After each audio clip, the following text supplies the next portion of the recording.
Just a quick reminder before we jump in. Everything we share here is personal and subjective and meant for entertainment and educational purposes only. We reflect on patterns and dynamics from our lives, research, and what we've learned from our work. But this isn't professional advice or a substitute for therapy. When we mention people like family, friends, or exes, those references are intentionally vague or altered to protect privacy and don't reflect every person in our lives who fits those labels. Our goal is to support healing, not blame. Please check the full disclaimer in the show notes for more information. Welcome to Self-Centered, the podcast that's all about you. We're your hosts. I'm Allie, a therapist and life coach. And I'm Katie, a fitness coach and personal trainer. We know what it's like to feel burnt out, taken for granted, and like your life revolves around everyone but yourself. By learning to trust yourself, prioritize your needs, and set healthy boundaries, we help you break free from guilt, overfunctioning, and toxic patterns that keep you stuck in relationships and a life that doesn't truly serve you.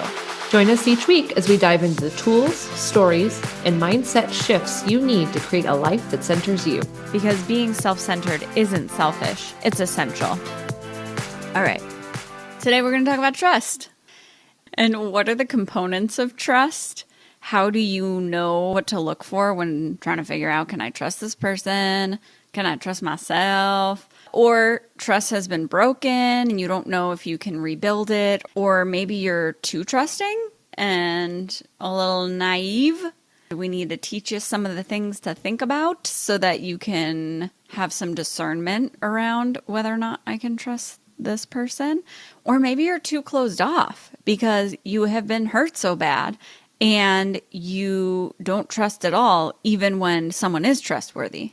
So today we're going to talk about all those different situations and how do you make sense of trust in those situations. But first, let's start with a definition of trust. I looked it up in the Merriam-Webster dictionary, and here's what it says.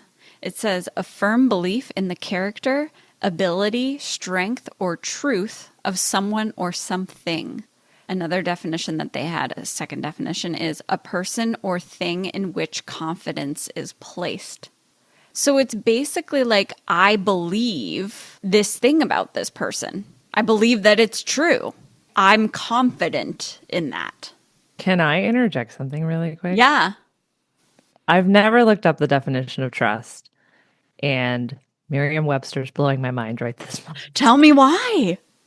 When I think of trust, I think of two things. And the second one is only because I've learned the hard way. Yeah. The first one is simply my feelings, my confidence towards someone else. Oh, they should trust me, or I should trust them.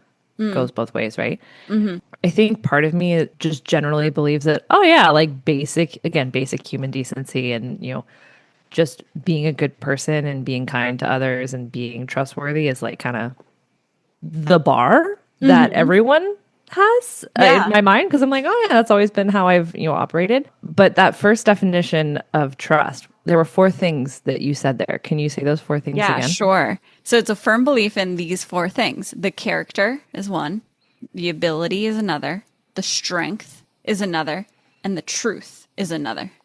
Okay, so why that blows my mind is one, I don't think I ever thought about all four of those things together, because that was an and statement. That was not an or. It does say or. Fuck off. It's an and statement. It should be an and statement. Well, I think those are aspects of trust, right? So maybe you can trust the truth of someone, but you can't trust their character. Yeah. Yeah. So I would liken truth to habits, what I've observed repeatedly. Character is what I observe in them, is like how they portray themselves, their character that I'm seeing. And that also is played into habits. What was the other one? Ability and strength. Ability and strength. Okay, so just baseline capacity. I assume everyone should have baseline capacity for things that would cause them to be trustworthy. But as I've observed in recent and non-recent and forever life. We're being real vague right now to protect confidentiality. But also, like, I thought about it and I was like, oh, recent. But then I was like, no, but it's been longer than that. Yeah. Right. Yeah. Honestly, it's consistent across all parts of my life that some people just don't have capacity. Right. Yeah. Some people just physically aren't able to do the thing that would make them trustworthy in whatever area that I assume I should be able to trust them in. I had never fucking thought about that. Yeah, and this is a little bit of a spoiler alert because I'm going to talk about this later on in the episode, but there are 3 things that I think about when I'm working with clients, and it's what's their motivation to work on themselves, what's their skill level, and what's their capacity. Because skills and capacity are different things, right? Right. And later on, I'm going to talk about that in relation to trust. Because when we think about the people in our lives who have broken our trust and we aren't sure whether or not they're trustworthy, a lot of the times they have the motivation, but they don't have the capacity. And that's something that we need to pay attention to, because what someone's saying and truly means and truly wants might not be who they are. Yeah. Because what that makes me think of is it's an equation now. I can make this more concrete. Hi, I'm the data person. We here. love that. But we do love concrete. It makes things a lot easier to trust ourselves. Yeah. So I think of people who love me, I assume that I should be able to trust them. But sometimes, it's true that they don't have the skills or they don't have the capacity. And so could I trust them with XYZ thing? Well, if they don't have the skills or the capacity, but they have the motivation, desire, I'm like, well, I can't just base it off of motivation, desire alone. You're missing 2 out of the 3 components. Yeah, for sure. So Well, and there's a lot more components that we're going to talk about. Wow. Okay. There's 7, but yes. 7. Okay. Wow. It's going to be a learning day. It's going to be a learning day. Yes. Great. Yeah, definitely. I'm so excited that you're already mind blown because I mean, trust is complex. So it will be good for us to break it down and make it a little bit more concrete, because once we can clarify what is trust actually about, what are the components of trust, then that helps us with our discernment of how much trust to place in other people, how much trust to place in ourselves, and maybe what we need to work on in ourselves in our relationships if we are going to rebuild trust. Yeah. Yeah. All right. I'm excited now. Thanks, Merriam-Webster. So we are going to use Brené Brown's Braving inventory. Braving, this acronym, these components of trust that she identified and then put into this acronym that she calls Braving, is from her research. It's grounded in her research. And she also references and outlines the Braving inventory in detail in her book, Dare to Lead. And she introduces trust research and this metaphor of being a vault, which is one of the components of trust that we'll talk about, in her book, Rising Strong. And she also does a Super Soul session with Oprah in 2016 where she breaks down the acronym in depth. So if you're interested in finding that, Google the Anatomy of Trust 2016 Super Soul session, Oprah. You'll find it. It'll show up. And remind me, is Brené Brown social worker, psychologist? She's a doctorate, has a doctorate in social work. Yeah. Got it. Okay. Yep. Let's just jump right into the components of trust according to the Braving inventory. So this is what to look for in yourself, what to look for in others when you're identifying how trustworthy is this person, and or if I'm trying to rebuild trust, let me identify what's missing. What do we already have? And then what's missing so we can figure out what do we need to work on if it's possible to actually work on it. All right. Braving. I'm just going to state the 7 components of Braving. So Braving stands for the 7 components. Each letter. Ooh, yes. Okay. Got it. Yes. Each letter in Braving stands for the 7 components of trust. So I'm just going to really quickly go through each of those words, and then we'll talk about the definitions that she has of each. So Braving. B stands for boundaries. R stands for reliability. A stands for accountability. V stands for vault. I stands for integrity. N stands for non-judgment. And G stands for generosity. So we're going to start with B, boundaries. Setting boundaries is making clear what's okay and what's not okay and why. I think that's pretty straightforward, right?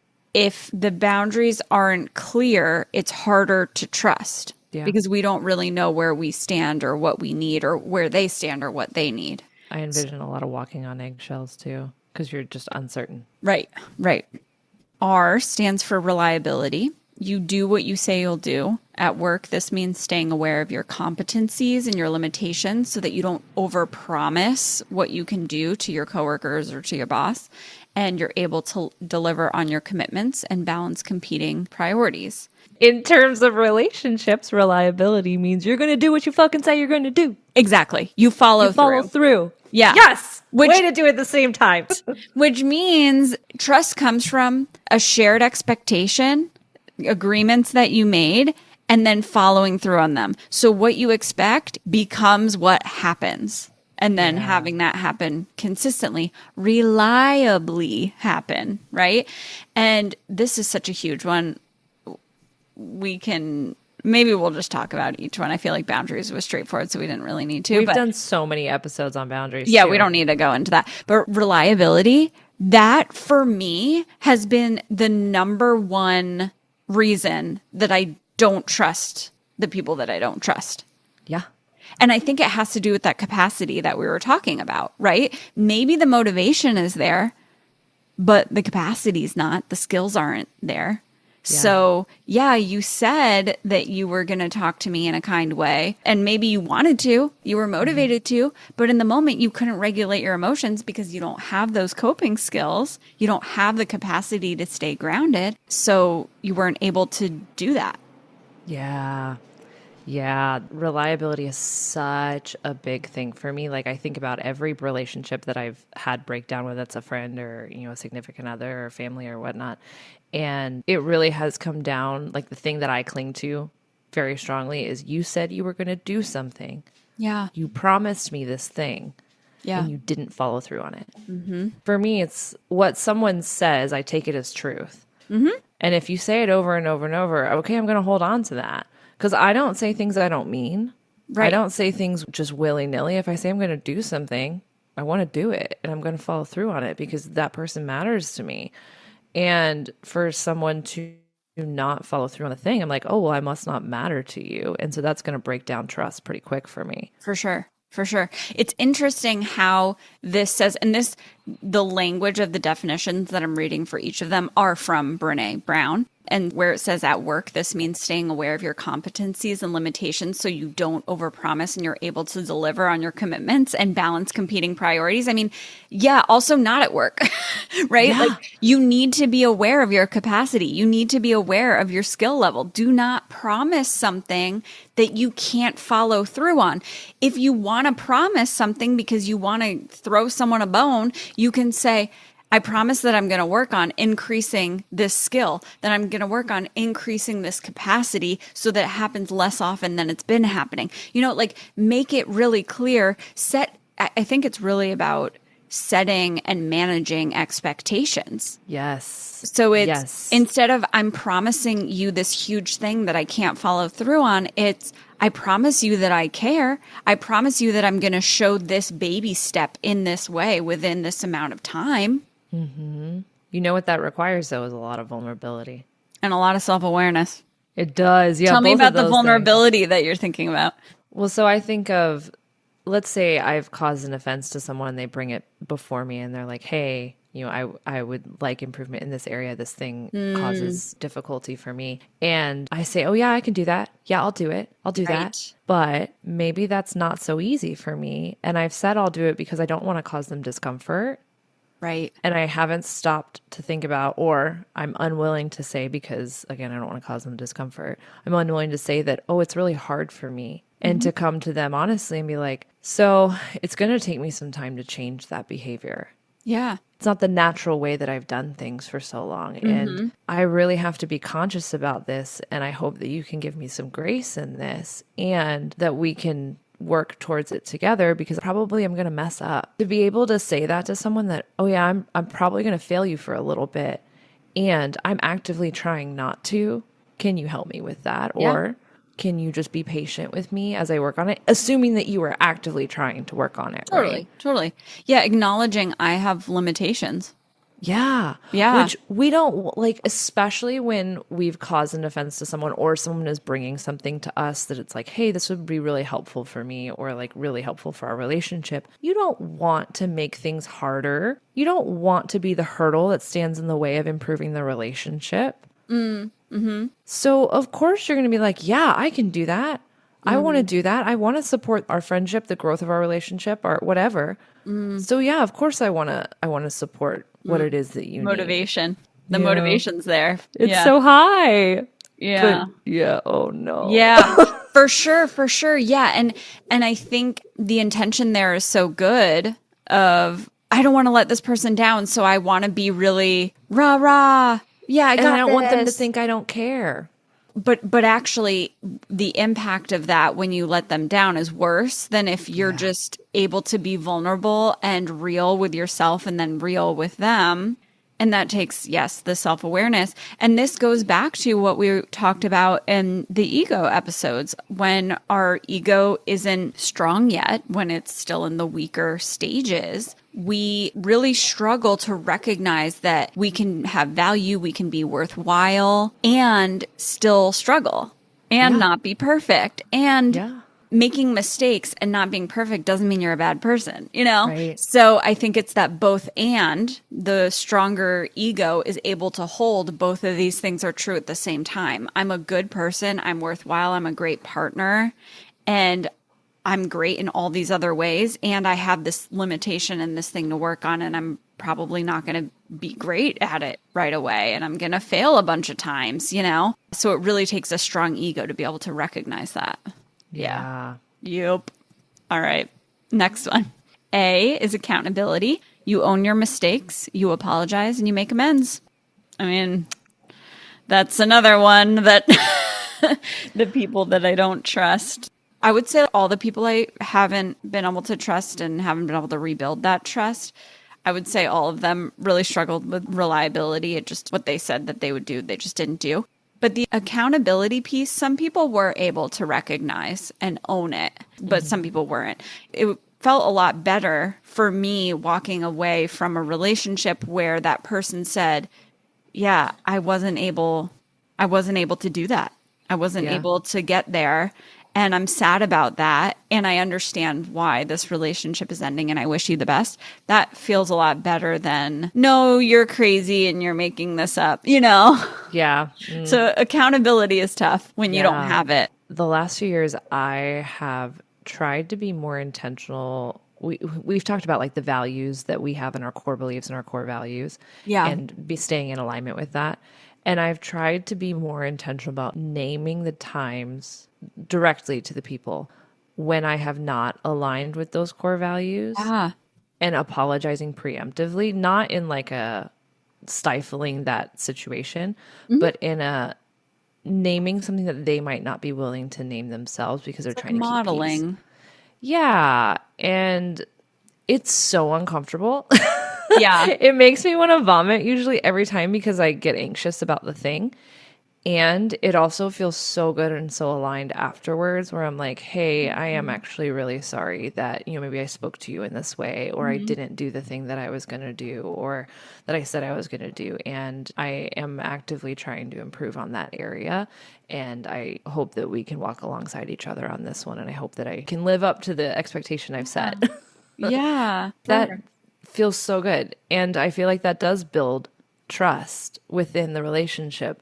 And when anyone has ever come to me, because like I've had interactions before where maybe a conversation or a way that something was said really came off unpleasant and that like puts a little bit of a wall that I'm like, oh, I don't know how vulnerable I want to be with this person anymore because you're just uncertain. And then that person, even though I didn't say anything or even though I didn't allude to feeling uncomfortable by the way that that conversation went off. And I was just like, okay, well, I'll just put a little more distance between me and this person. That person came to me and was like, hey, so this is something I'm working on. And I realized the other day that I said something that I didn't intend it to come across this way, but I do recognize that it probably did. And I want to apologize for that. Love it. We love it. Oh my God. I like immediately extended so much more grace. And the grace was wider in the sense that like it wasn't just to that moment. I was like, oh, okay, now I understand that this is something that you're actively thinking on. So when you have missteps here, you're not intentionally trying to create a wedge. Yeah, you are working on it. And it's not something where, because we've had relationships with people where they say, yeah, I'm working on it, but then they're not being intentional about it all or checking in with themselves or anything like that. When someone comes up to you though and says, hey, I'm really working on this. I recognize that this is a place where I fell short of where I wanted to be. I really want to apologize for that. It shows you not only are they, yes, working on it, they have that motivation piece, but they are using skills of checking in and paying attention and being mindful and walking the talk of actually following up and taking that accountability. So it's like, oh, this is on this person's mind. And in a relationship, I know that it's not 100% on me to pay attention to the temperature of the relationship. Yes. Oh my God. Okay. Because let's say if I'm upset about something and I come to you and I say, hey, Katie, this is a thing that really didn't feel good for me.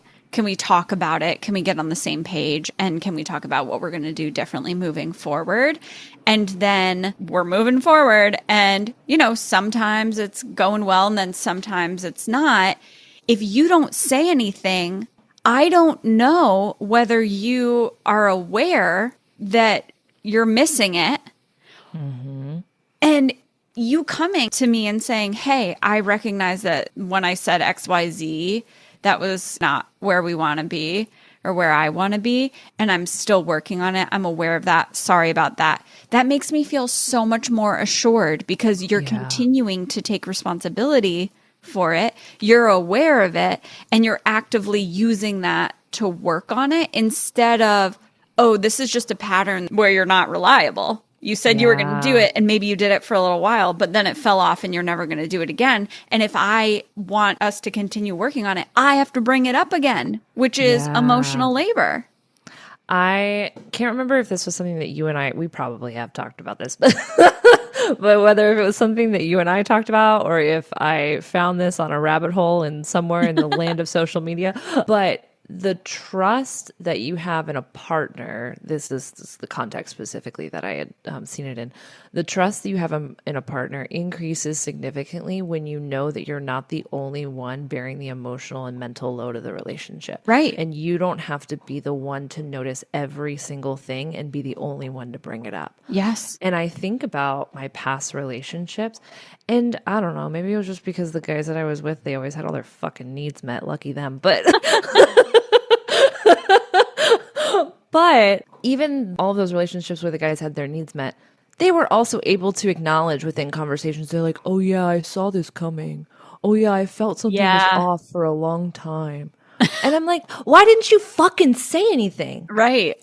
Like, how shitty is that to expect the other person to do all the work and to be the only one to bring something up? Right. And relationships, friendships, it's all a two-way street. And I know that, especially as a people pleaser, like you don't want to stir the pot and you don't want to like create conflict because maybe you're uncomfortable with conflict, but you create conflict by not saying things, by trying to keep the peace. That creates conflict. I feel like I'm on a soapbox today. Oh no.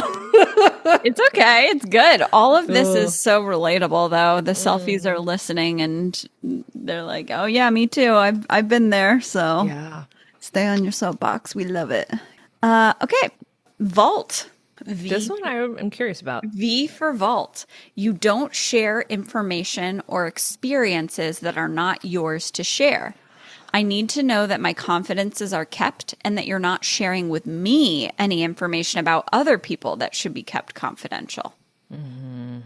I was thinking about this and so I looked into it a little bit more because I thought, well, it's pretty subjective what information and experiences are yours to share and what's not. So I looked into it a little further. And so being a vault isn't about just being silent and not sharing anything. It's about discernment. So you don't expose someone else's story or someone else's vulnerability or someone else's trauma but you can share how you were impacted, how you felt, and what you experienced. And then I came up with some discernment questions around, is this my story or is this someone else's story that I'm telling? Is this detail necessary for context, or am I including it to prove a point or get validation or get even? Or just gossip. Or just gossip, yeah. Or just for funsies, which so interesting that's I mean, I think it probably goes back to levels of maturity. Again, so much goes back to those ego episodes. You could also ask yourself, if someone involved heard this, would they be hurt because it's untrue or unfair? Or would they just be uncomfortable because it's uncomfortable truth? And then the last discernment question was, would I share this if I knew they were listening? And if they were listening, could I still stand in my integrity? Yeah. I think that's a great filter. Would I share this if I knew they were listening? Yeah. For sure. Great filter. Because when I think about emotional cheating, for example, having an emotional affair with someone, maybe you're not physically doing anything with that person, but you might be saying things that if you knew your partner heard this, you would not be standing in your integrity. Yeah. Yeah. That one helps a lot. That one helps with definitely. discernment a lot. The vault is very much, you can share your experiences and you're only giving as much context as is necessary, basically. Yeah. So if you're going to talk to your friend or something about something that upset you about another friend, because you need perspective or whatever, you need feedback, it's only sharing as much context as I need that person to hear to understand me and help me with my experience. It isn't just tearing that other person down. Yeah, definitely. Yeah.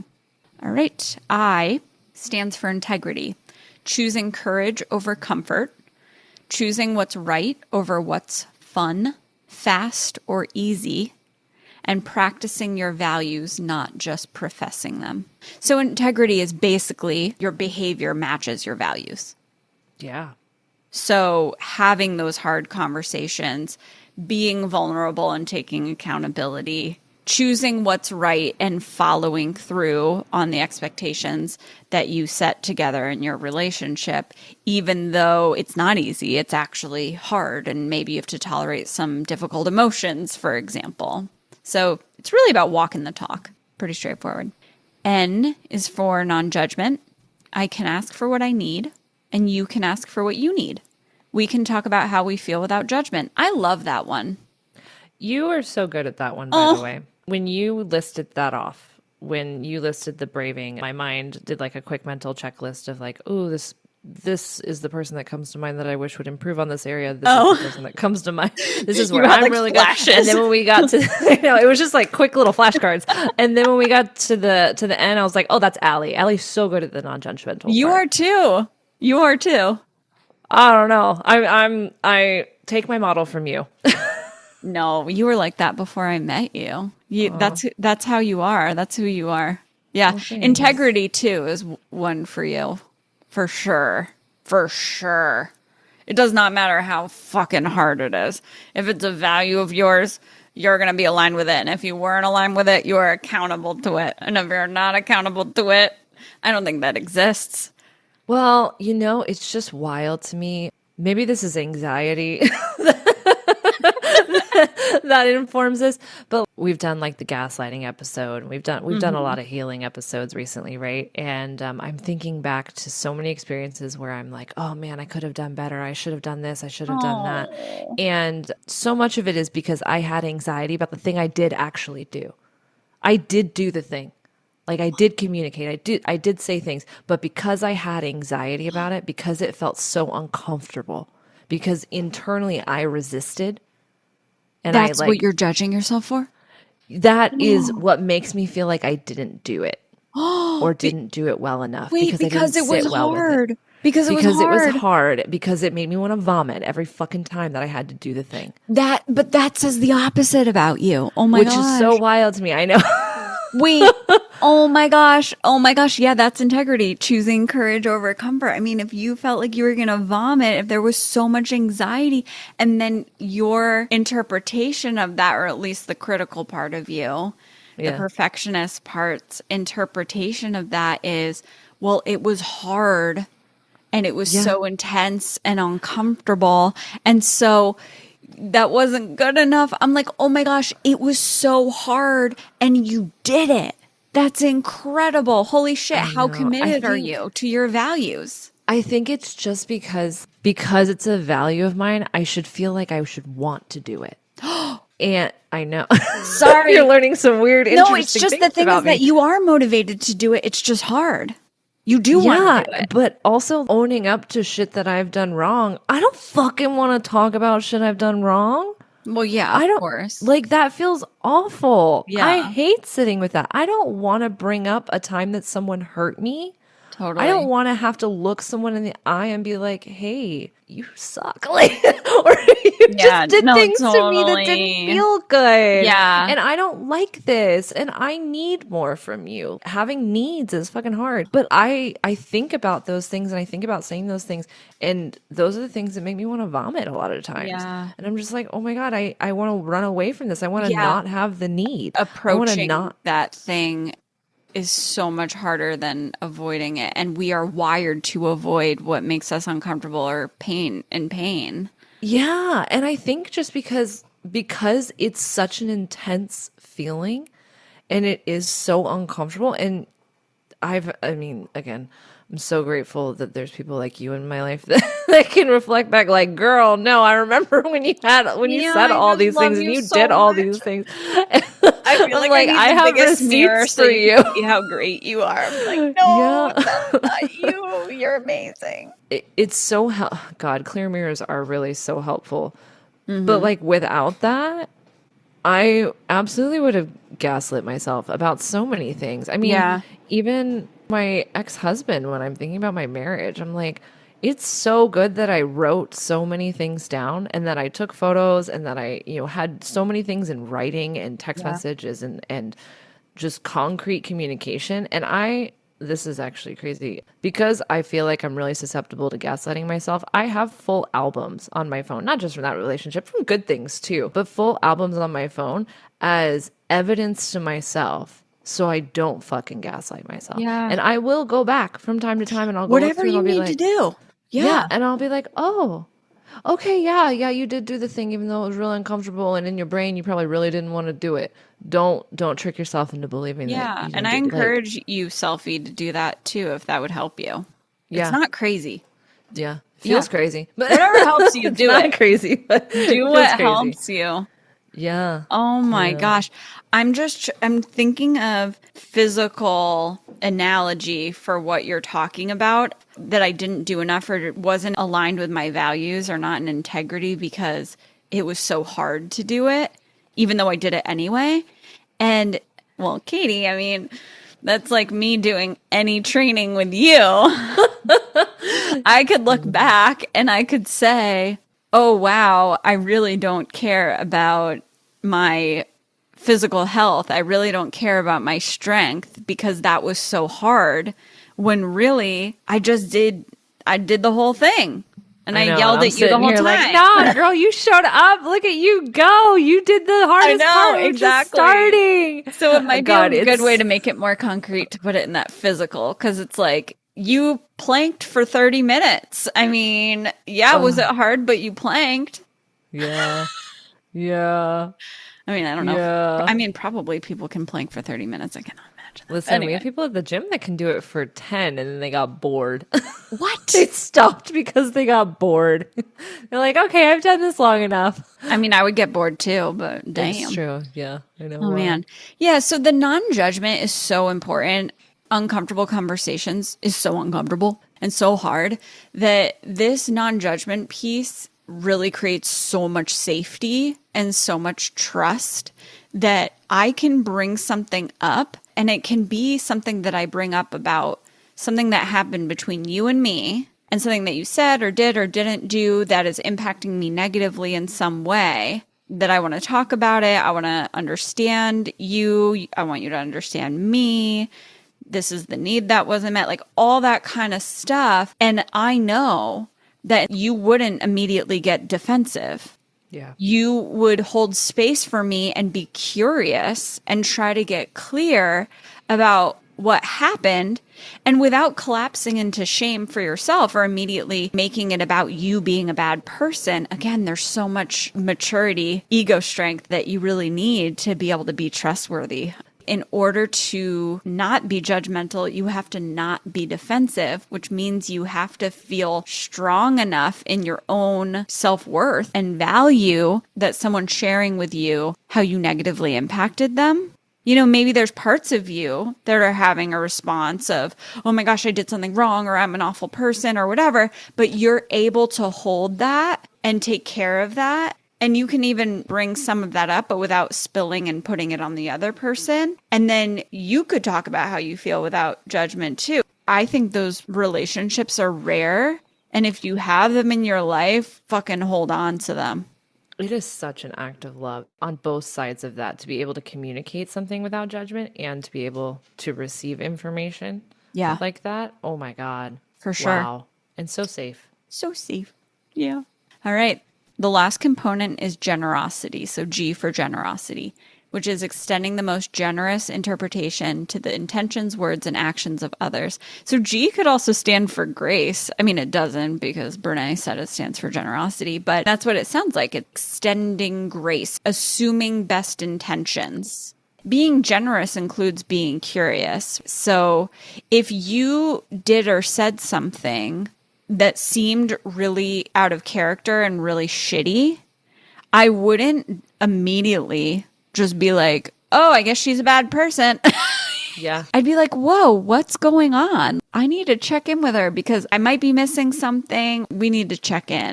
Extending the most generous interpretation to someone else means that you need to initially have that interpretation. In the moment, if your interpretation isn't generous, you can think to yourself, what are other ways to interpret this situation? What are other ways to interpret what they said or what they did or what their intentions were? And can I be open to that? Is the most generous interpretation informed by, well, the other 6 components, but also by experience? If a person has consistently had shitty behavior towards you, the most generous interpretation, it might not be the same level as someone who has consistently been good to you. Yeah, for sure. I think it's probably goes back to the reliability, right? If trust has been broken multiple times over and over again, where this person has said, I won't judge you, I won't be judgmental, I won't be emotionally reactive, I might feel angry, but I'm not going to attack you or scream at you or go after your character. And then over and over and over again, they keep doing that.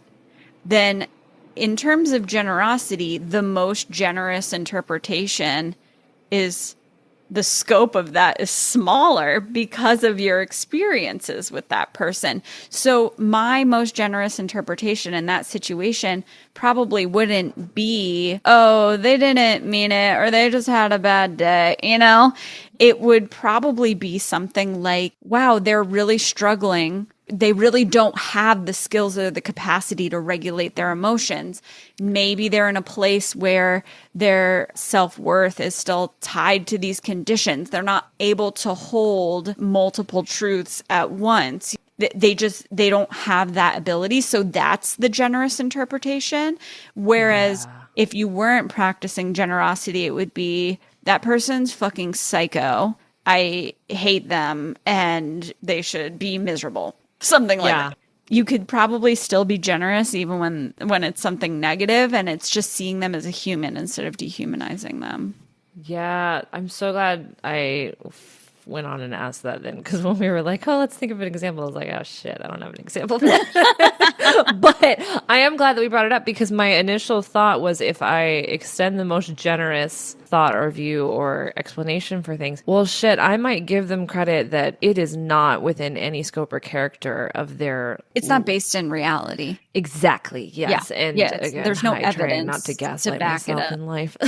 For sure. For sure. Yeah. Yeah. But that framing that you just made of like humanizing them and also recognizing it's a skills thing and it's not about them as a person. It's not about them as character. It's about, okay, well, what do they have and what don't they have? That's a really great way of reframing that. Yeah, I think that a lot of the times you can actually feel really sad for people who fly off the handle and have burned a lot of bridges, and you can see that they're isolated or lonely, and it's sad because they made choices. I guess it wasn't even that they made choices. They reacted and they just didn't have the capacity to make a different choice, because making a different choice requires that capacity to slow down and regulate. And that's sad. And of course, and I always have to say this, just because we have compassion for people does not mean we don't have boundaries, because we don't allow ourselves to get harmed by that. But you can have a generous interpretation of it for sure. Yeah. None of these are mutually exclusive. Yeah. And just be grateful that you're not in that position. Just be really grateful that you do have capacity. Yeah. All right. Like I said before, we can use these in relationships when we're like, I'm just getting to know this person. Let me kind of assess whether or not I feel like I can trust them. And when are you deciding whether to trust someone? It's like, okay, do I want to be more vulnerable here? Do I want to get closer to them? Do I want to get more invested? Well, you probably want to think about whether or not you can trust them, among other things. Like, is it a good fit? Is it compatible? Does it take care of you? But since this is an episode about trust, you want to be thinking about, are they reliable? Are they a vault? Do they respect boundaries? Are they able to be non-judgmental and hold space when I bring things up? Are they sharing things with me about other people that they shouldn't be sharing? Are they complaining to me about other people in a judgmental way? Or are they being generous and giving them grace, And then with repairing trust that's been broken, you can really look at all those components and say, okay, here's where we're good. We're really solid here. But these other components, I need to see reliability. I need to see follow through, and I need to see that over time. And I think that comes to what you brought up. Was it 3 years ago or something? It's been a while. 3 years. And so Katie came up with this really good analogy that I'm obviously going to let her explain. And she came up with it because she was being a little friend coach to me in the moment. I had been in a situation where my trust with someone had been broken. They acted differently than I had come to expect from them, and that I wasn't sure if I could trust them. And I was trying to figure out, how do I rebuild this, or should I even rebuild this? Should I just let go of this relationship? And so Katie came up with this analogy about ice. Let's talk about it. So this is how I view it. Initially, when you have a baseline level of trust for or with someone, whether this is someone that you just kind of are getting to know, but maybe there has been no breach of trust, or someone that you've known forever and has been consistent, I view it as you have a little thermometer and you are a bucket of water. And your little thermometer, maybe when you're first getting to know someone or where you're first developing trust with someone, you're chilling at like a very comfortable, like 72, 75 degrees. San Diego weather. It's beautiful. San Diego summer. Yeah, exactly. It's so great. So you're chilling at a real comfy, like 75 degrees. Maybe if you have really, really great, consistently great situations with them, you might get like nice and hot, and it's a nice, lovely hot tub, and you're just comfy as can be. That's great. But let's say the trust gets broken. Maybe one of these 7 components of trust gets broken, or we just see enough evidence that we're like, nope, this big breach of trust has occurred. You freeze the fuck over real quick. You got cold real fast. You do get cold real fast. It's almost like those, was it the emergency cold packs where you just like break it and it immediately turns cold? Have you not seen those? No. Okay, that's it's in like first aid kits and whatnot. Okay. I know this being in Vermont, and we have the certified. opposite. We have those things that you shake and they get warm. Oh, yeah. Because you have snow outside, so you can just make an ice pack. That's true. So you're a bucket of water, breach of trust happens, and you turn into a block of ice. Yep. Now, if you turn into a big block of ice, and repair happens, meaning this breach of trust, this person has acknowledged that it was shitty and they need to fix it and they intend to fix it. And we sure hope they have the capacity and the skills able to do so, but they sure do have the motivation. Mm-hmm. Just because that start of the repair has happened doesn't mean you immediately turn back in to water that's comfy. Yeah, you're not back at the beach chilling with them in your relationship. No, you are still a block of ice. So you're a block of ice, but maybe the temperature around you has heated up to like 60 degrees. Yeah. We're above freezing. So hypothetically, we won't turn back into a block of ice, but it's going to take a long time for things to melt and for you to go back to a bucket of water where you're nice comfy with them. And it's going to take even longer to get back up to boiling where you're sitting in the hot tub and you're like, "Ooh, I feel good." Yeah. Trust is not immediate. It's not something that we can just flip a light switch on and off. It takes time and consistent effort, and we have to build the reliability. We have to see that all of these components are there repeatedly. Right. Yep. Repeatedly over time. Yeah. And I think when other people who have broken our trust, we have a conversation with them and it's like, okay, yep. And this is what I'm going to do. Sometimes they have an unrealistic expectation that now everything's better. We've had the conversation and it's like, no, I'm still a block of ice. And yes, it's 60 degrees in here now. It's not 20 degrees like it was when you did the thing that made me not trust you anymore. Yes, it's come up a lot and we've increased by 40 degrees. That's pretty good. And it needs to be consistent. I need the time for this to melt. And that makes complete sense because it's not just a feeling. It's based on the actual reality and the evidence that you need to prove to yourself that I can have, right, go back to the definition of trust, the firm belief that I can have confidence in this. Yeah. And so I need a lot of evidence over time. In case you missed it, we are going to be doing the Slow the Scroll Challenge in August to help you reclaim your time, your focus, your mental clarity by cutting down on compulsive scrolling. If you want to learn more about that, just go to episode 34. It's called They Got 10 Years of Brain Power Back just by ... logging off. And you will learn all about the studies on this. Reclaiming your attention is key to truly becoming self-centered because your focus fuels your choices, your presence, and ultimately your power.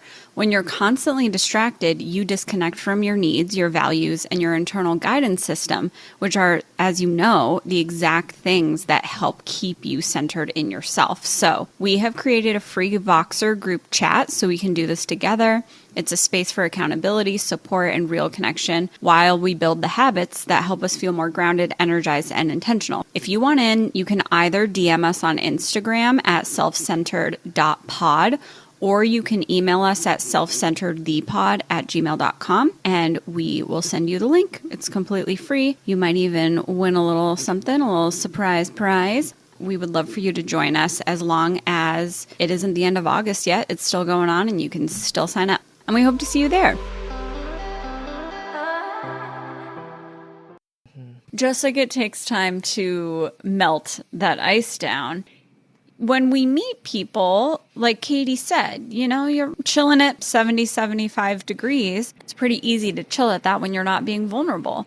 And when you're not investing in that relationship as much. As you invest more, as you decide to become more vulnerable, then you are working to build another level of trust, right? Trust becomes more important. The stakes become higher.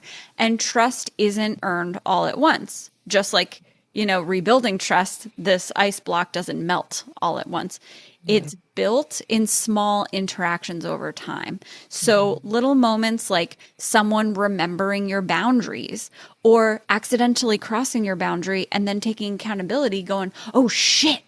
Oh, I've been trying to work on that and I completely forgot about that. And I just realized that earlier today, blah, blah, blah, blah, blah, and I didn't do that thing. Sorry about that, right? That accountability, validating your emotions, following through, the reliability, doing what they said they would, that is more trust building than grand gestures. That's more trust building than getting you 5 dozen gold dipped roses. That's more trust building than I bought you this diamond necklace. I'm clearly so sorry. Because yes, that might show the feelings, the motivation part, the caring part. But what those grand gestures don't show is the evidence of the skills, the evidence of the capacity, and that reliability over time that it takes to build trust and that it takes to melt that ice when trust has been broken.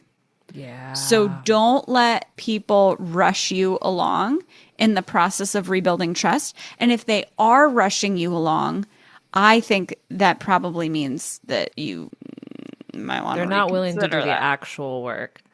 Exactly. I think of, That's not real accountability.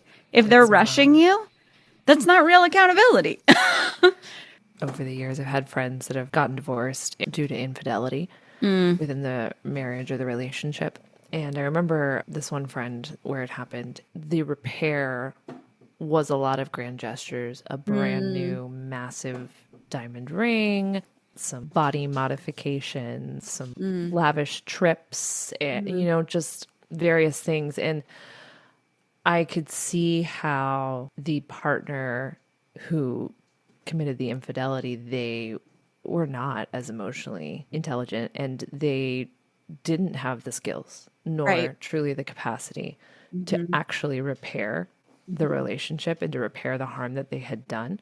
They wanted to, and so they were using these other things as like, well, if I just do this, if I just do that, Not like a distraction. It's like a performance, like look over here. Don't look at what's actually real, which is that I can't actually do that. Yeah. And that could truly be, they have things within themselves that they need to address that might have nothing to do with their partner, honestly. But unfortunately, they've chosen to take it out in a way that is not honoring their partner, right? And unfortunately, that relationship still ended because of more infidelity. you know? And so I think it is a really good sign that if the repairs that you have asked for are being masked by all of these grandiose gestures, and the person that you have asked for repair from is not respecting the time it takes to repair. Or what you need to repair. Yeah, exactly. They're probably not there. Yeah, for sure. Yeah, and history, unfortunately, is the best predictor. Well, maybe not unfortunately, depends on the situation, but history is the best predictor of the future. Yeah. So you want to look at patterns over time.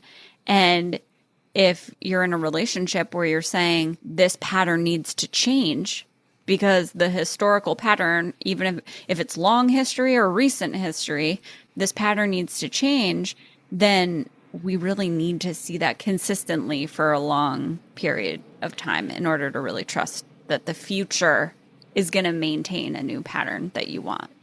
And for the person that is trying to rebuild the trust, meaning they maybe were the offender in the situation, you do have to get comfortable with the waiting and afford the person that has lost trust in you the time to heal without feeling like there's no hope, right? Yeah. Because it can feel that way, that like, okay, well, I did this thing that, created a breach of trust, and we discussed the ways to repair it, but this person's still upset with me. I can still feel that they're a block of ice. And to be on the receiving end of that can be really uncomfortable, and it can feel like your efforts aren't acknowledged or recognized or aren't good enough. And I think that's why the ice analogy is important too for the person who is on the receiving end of that.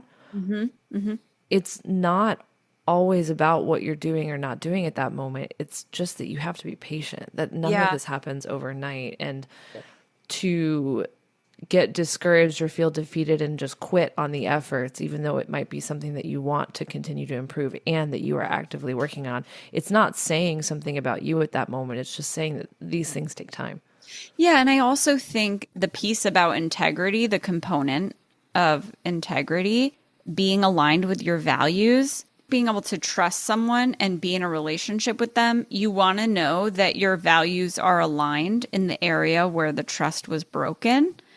So when you talk about it's hard to keep hope when that person whose trust you broke is a block of ice, well, if you truly want to stay in integrity, then you want to work on this in yourself regardless of whether or not the relationship continues. Yeah. And so it's really about, I care about this person and I want to repair this regardless of our relationship status, regardless of whether this benefits me or not.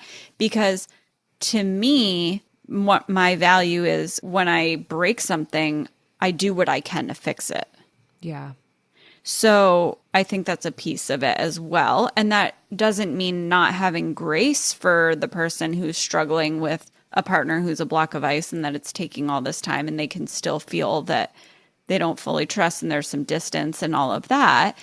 It's just that repairing harm done a lot of the time in relationships, we want it to be because you care about the person, not because you want them to trust you now so you can get them back and get what you want from them. Do you know what I mean? Yeah. So I think that's a piece of it too to think about in either position, whether you're the one who broke the trust or your trust was broken. Yeah. So yeah, broken trust isn't always reparable, and that's unfortunate, but it is a reality, and some relationships can heal, others can't. So you want to think about, if someone's broken your trust, have they made an internal transformation or have they just changed their behavior or they're engaging in these grand gestures? You know, obviously, if they have made a change in behavior, has that sustained over time? Is it reliable? Is the person taking accountability, or are they just trying to move along quickly, right? Get you from that ice block right to chilling in the hot tub again. I miss how we were when we were in the hot tub. So do I. But unfortunately, you made me into an ice block, and I don't like being an ice block, but I'm an ice block. So It's fucking cold in here, bitch. yeah, neither of us like this, but it takes time. You also want to ask yourself, is staying in the relationship consistent with your values? Because sometimes when your trust is broken, it might give you additional information about that person that might not mean that that person is a bad person, but that they're just not who you thought that they were. And based on this new understanding, it actually doesn't make sense for you to be in each other's lives. Yeah. Or the closeness changes. Yeah. I think about a friendship situation that I've had where I think the vault component maybe was missing. Right. And maybe some of the integrity component was missing there. And that was information for me that, okay, you know, the closeness that I have with this person, it's not a knock on them. I'm just not willing to be close to them like that anymore. And that's okay. There's no hard feelings there. It's just, well, we're not on the same page of what those values are. Yeah. Funny that you say that, because I have just 3 closing points, 3 things that I want to say before we end. And one of those things is that partial trust is okay. We don't have to look at this as all or nothing. So it isn't, I completely trust you or I don't trust you at all.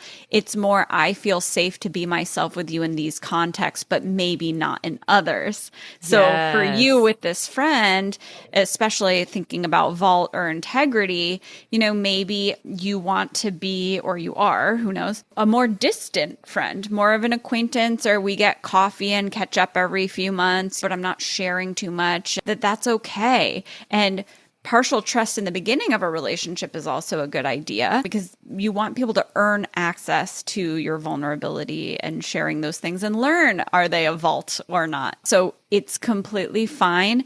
It's kind of similar to an episode where we were talking about friendships, that not all your friends have to be close. That's completely fine. So partial trust is okay. It's just, what are the contexts in which you have enough trust to be in that context with them? And maybe there are none, in which case, okay, that's no trust. But if there's partial trust there, maybe it's that this person isn't going to be a close friend anymore, but I still like them. And so in this context, maybe with this running club that I'm in, I can still hang out and see them, but I'm not going to be getting together and sharing in depth about my life anymore.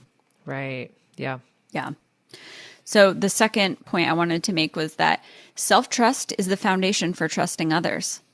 So many of us struggle with trust externally, so trust with other people, because we've abandoned ourselves so often. So even if the other person is trustworthy, we have abandoned ourselves in the past so often that we don't trust our own discernment or our own ability to follow through on walking away from a relationship when we see that we can't trust them. So you want to go through the braving components, the inventory, and ask yourself, do I honor my own boundaries?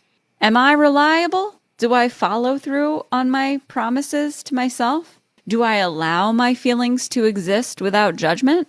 Am I generous toward myself? I'm not going to go through all of them, but these are essential components for building trust with ourselves too. So start there if you don't feel that you are strong in all of those areas.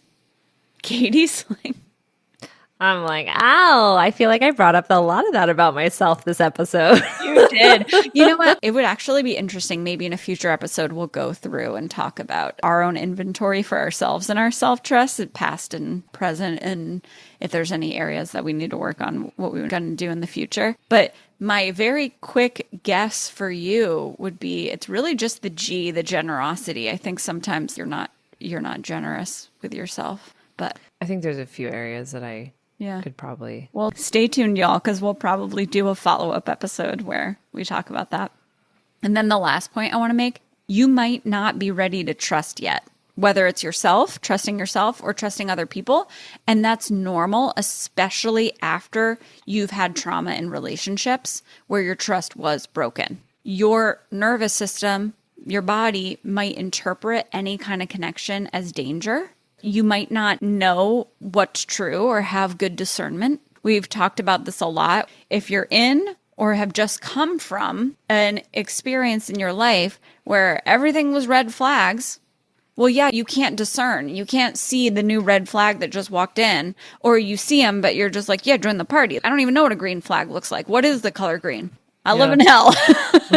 And so if that's you, you want to start with learning how to regulate your emotions, get your nervous system back to balance. And then once you're at a place where you're more regulated, you're closer to your center, and green flags are now the norm in your life, you will more easily see the red flags. And therefore, you'll be able to trust your own discernment.